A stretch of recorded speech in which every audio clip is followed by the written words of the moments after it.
ദൈവ തിരുനാമത്തിന് മഹത്വമുണ്ടാവട്ടെ. Bible reading പ്രോഗ്രാമിൽ സംബന്ധിക്കുന്ന എല്ലാവർക്കും കർത്തൃനാമത്തിൽ സ്നേഹവന്ദനം. 1 കൊരിന്ത്യർ 11-ാം അധ്യായമാണ് നമ്മളിന്ന് വായിച്ച് ധ്യാനിക്കുന്നത്.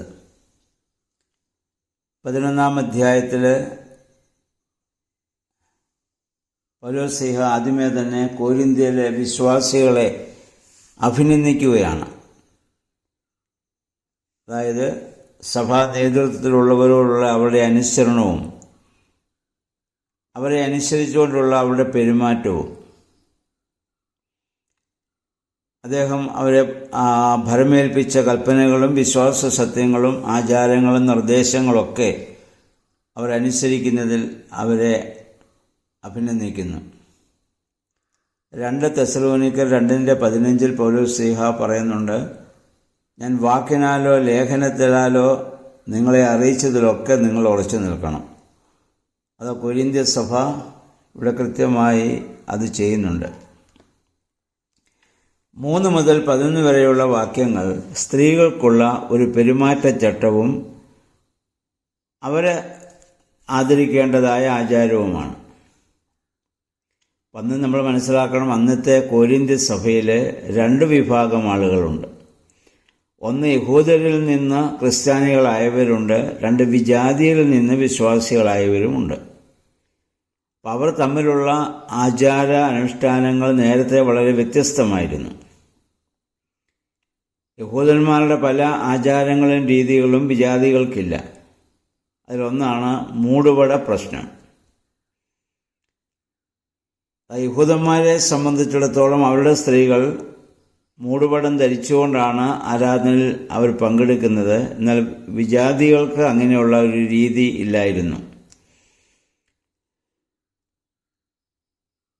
അവരെ സംബന്ധിച്ചിടത്തോളം ശിരസ് മൂടാതെ സ്ത്രീ പ്രാർത്ഥിക്കുന്നത് ശിരസിനെ അപമാനിക്കലാണ്.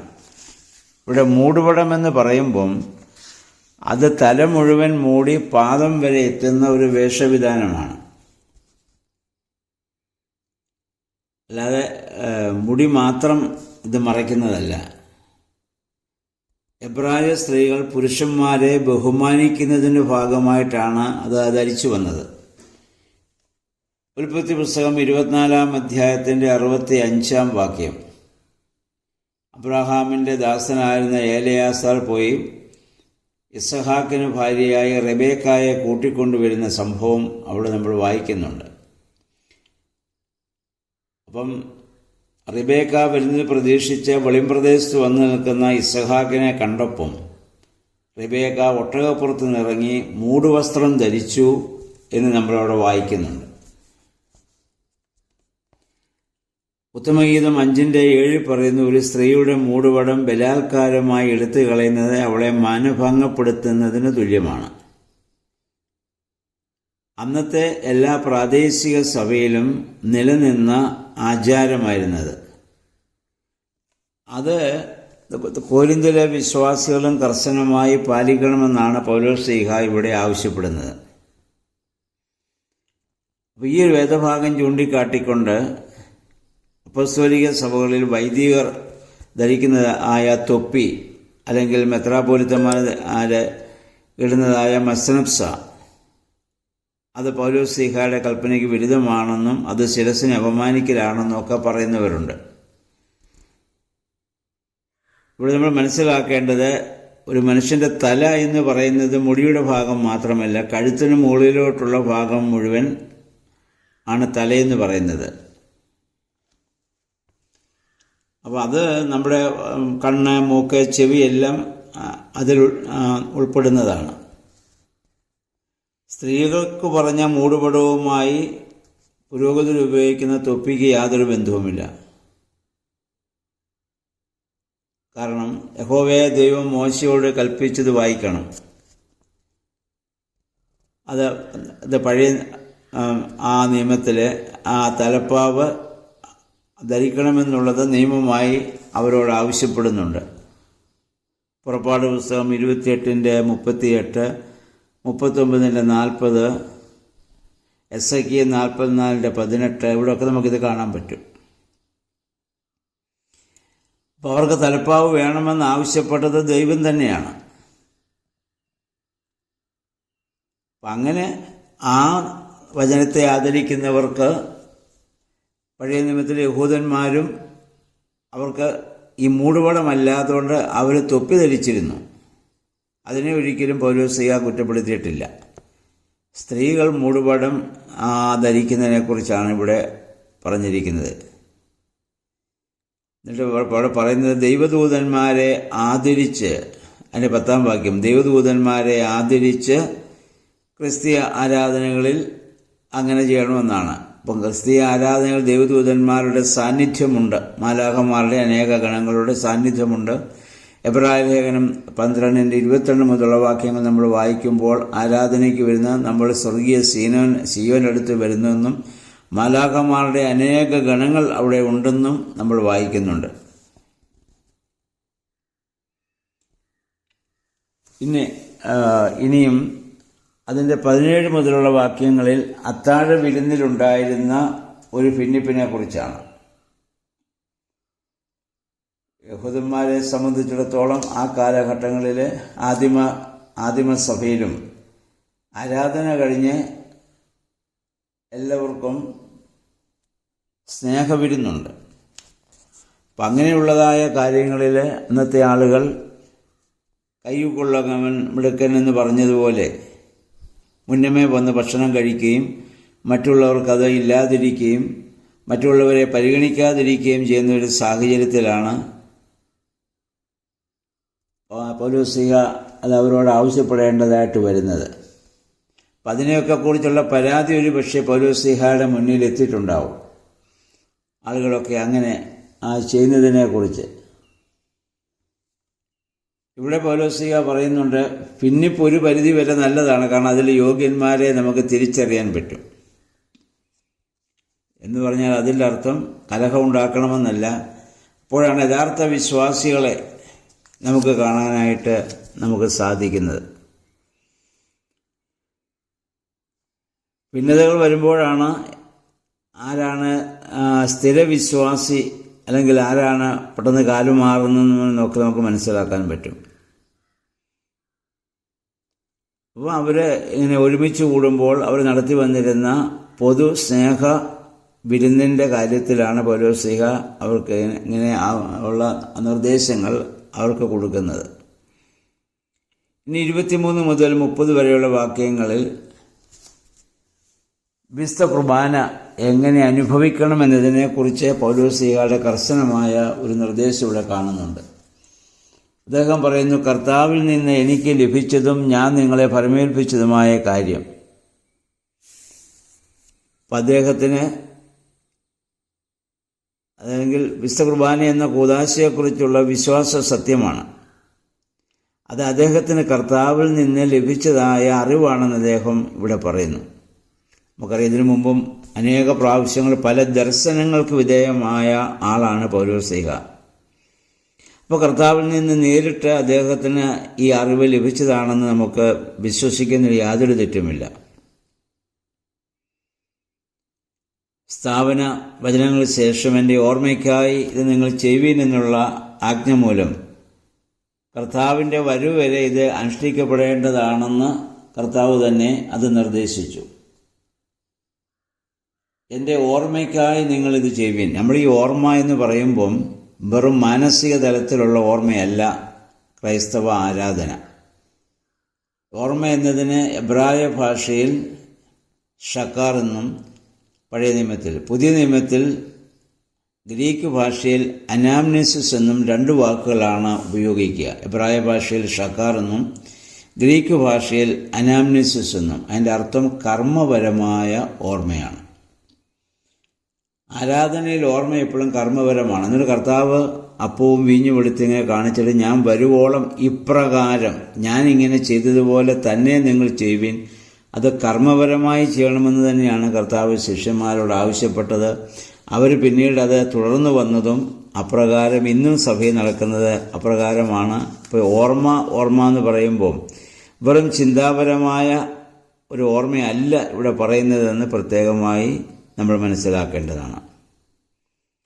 എൻ്റെ രക്തം കൊണ്ടുള്ള പുതിയ ഉടമ്പടി എന്നുള്ള വാക്കുകൾ പ്രത്യേകം ശ്രദ്ധേയമാണ്. കാരണം പഴയ നിയമം രക്തം കൊണ്ടുള്ള ഉടമ്പടിയായിരുന്നു.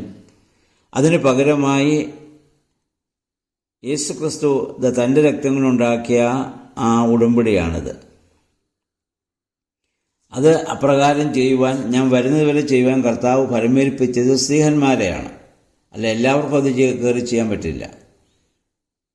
മർക്കോസിൻ്റെ മാളികയിൽ കർത്താവ് കയറിയപ്പോൾ 12 ശിഷ്യന്മാരെ മാത്രമേ കർത്താവ് അങ്ങോട്ട് കൊണ്ടുപോയുള്ളൂ. അതുവരെ തന്നെ അനുഗമിച്ച ആരെയും കർത്താവ് അവിടെ പ്രവേശിപ്പിച്ചില്ല. പിന്നീട് എൻ്റെ പിതാവ് എന്നെ അയച്ചതുപോലെ ഞാൻ നിങ്ങളെ അയക്കുന്നു എന്ന് പറഞ്ഞ് അവർക്ക് അധികാരങ്ങൾ കൊടുത്തതും ഈ ശിഷ്യന്മാർക്ക് മാത്രമാണ്. അപ്പം അവരും അവരുടെ പിന്തുടർച്ച അവകാശികളും ചെയ്യേണ്ടതായ കർമ്മമാണത്. അപ്പോൾ കർത്താവ് എന്ത് ചെയ്തു എന്നുള്ള, ഒന്നാമത് അവൻ അപ്പം കൈകളിലെടുത്തു, 2 പിതാവിനെങ്കിലേക്ക് ഉയർത്തി അതിനെ സ്തോത്രം ചെയ്തു, 3 അതിനെ വാഴ്ത്തി ശുദ്ധീകരിച്ചു, 4 അത് ഖണ്ഡിച്ചു, 5 അത് നൽകി. അത് കർത്താവിൻ്റെ ജനനം മുതൽ 2ാം വരവരെയുള്ള ഓർമ്മയാണ് വിശുദ്ധ കുർബാനയിൽ നമ്മൾ അവിടെ നടത്തുന്നത്. അപ്പോൾ അതിനെപ്പറ്റിയാണ് പൗലോസ് ഇവിടെ പറയുന്നത്. ഇനി അതിൻ്റെ താഴോട്ടുള്ള ഭാഗങ്ങൾ പൗലോസ് 27 മുതലുള്ള ഭാഗങ്ങൾ പൗലോസ് പറയുന്നത്, ഈ വിശുദ്ധ കുർബാന അയോഗ്യമായി ഭക്ഷിച്ചാൽ അതിൻ്റെ പ്രത്യാഘാതം, കർത്താവിൻ്റെ ശരീരവും രക്തവും നിമിത്തം നിങ്ങൾ കുറ്റക്കാരാവും. കാരണം അത് സാധാരണ അപ്പമല്ല, വീഞ്ഞുമല്ല. അങ്ങനെ സാധാരണ അപ്പത്തെയും വീഞ്ഞിനെയും ഉദാഹരിക്കുന്ന വസ്തുവുമല്ല. അത് സാധാരണ അപ്പവും വീഞ്ഞുമാണെങ്കിലും അത് സാക്ഷാൽ ശരീരവും രക്തവും തന്നെയാണ്. 28ാം വാക്യത്തിൽ ഓരോരുത്തരും അത് അനുഭവിക്കുന്നതിന് മുമ്പ് ചെയ്യേണ്ട സ്വയപരിശോധനയുടെ അത്യാവശ്യതയെക്കുറിച്ച് പൗലോസ് വ്യക്തമായി ഇവിടെ പറയുന്നുണ്ട്. സ്വയം പരിശോധിക്കുമ്പോഴാണ് പാപം നമുക്ക് ബോധ്യപ്പെടുക. യോഹന്നാൻ ശ്ലീഹ തൻ്റെ 1-ാം ലേഖനത്തിൽ പറഞ്ഞു, ആരെങ്കിലും പാപമില്ല എന്ന് പറയുന്നെങ്കിൽ അവൻ കള്ളനാണെന്ന്. പാപം അത് ക്ഷമിക്കപ്പെടും. അത് ക്ഷമിക്കപ്പെടണമെങ്കിൽ അത് ഏറ്റുപറയണം. അത് പാപമോചനം കൊടുക്കാനുള്ള അധികാരം കർത്താവ് ശിഷ്യന്മാരെ അത് ഫലമേൽപ്പിച്ചതാണ്. യോഹന്നാൻ്റെ സുവിശേഷം 20-ാം അധ്യായത്തിൻ്റെ 21 മുതലുള്ള വാക്യങ്ങൾ നമുക്കത് കാണാൻ പറ്റുന്നുണ്ട്. അപ്പം സ്വയപരിശോധനയും പാപമോചനവും കൂടാതെ കർത്താവിൻ്റെ ആ ശരീരത്തെ വിവേചിച്ചറിയാതെ അയോഗ്യമായി അത് അനുഭവിച്ചാൽ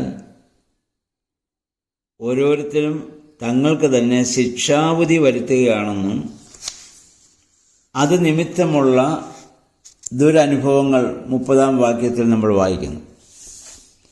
ഇത് മുഖാന്തരം നിങ്ങൾ പലരും രോഗികളാവുകയും പലരും മരിക്കാൻ കാരണമാവുകയും ചെയ്യും. രോഗശമനത്തിനും ജീവൻ നിലനിർത്താനുമുള്ളതാണ് കർത്താവിൻ്റെ ശരീരരക്തങ്ങൾ. അതിനെ നമ്മൾ അയോഗ്യമായി വെറും ഒരു ഭക്ഷണം അല്ലെങ്കിൽ ഒരു പാനീയമായി മാത്രം കണ്ട് നമ്മൾ ഭക്ഷിക്കാൻ പാടില്ല. കർത്താവിൻ്റെ ശരീരവും രക്തവുമായി തന്നെ അത് മാറ്റപ്പെടുകയാണ്.